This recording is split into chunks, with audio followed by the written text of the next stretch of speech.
అనంతపురం జిల్లా రాప్తాడు నియోజకవర్గం ఆత్మకూరు మండల కేంద్రంలో గురువారం సాయంత్రం 5:20 సమయంలో స్థానిక శ్రీ మల్లోబులు లక్ష్మీ నరసింహస్వామి దేవస్థానం వద్ద భక్తుల అవసరార్థం వాటర్ ట్యాంక్ నిర్మాణ పనులకు ఆత్మకూరు తెలుగుదేశం పార్టీ సీనియర్ నేత బాలాజీ వాటర్ ట్యాంక్ నిర్మాణానికి భూమి పూజ చేసి పనులను ప్రారంభించడం జరిగింది. ఈ సందర్భంగా అక్కడ ఏర్పాటు చేసిన సమావేశంలో ఆత్మకూరు ఎంపీడీఓ లక్ష్మీ నరసింహులు, ఎంఆర్ఓ లక్ష్మీ నాయక్ తదితరులు మీడియాతో మాట్లాడుతూ రాప్తాడు ఎమ్మెల్యే పరిటాల సునీత ప్రత్యేక చొరవతోనే ఆత్మకూరు మండలంలో శ్రీ మల్లోబులు లక్ష్మీ నరసింహస్వామి దేవస్థానం వద్ద భక్తుల అవసరార్థం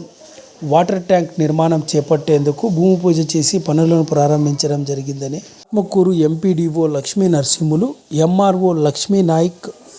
ఇతర అధికారులు పేర్కొన్నారు. ఈ కార్యక్రమంలో స్థానిక టీడీపీ సీనియర్ నేత బాలాజీ, టీడీపీ నాయకులు, స్థానిక గ్రామస్తులు పాల్గొన్నారు.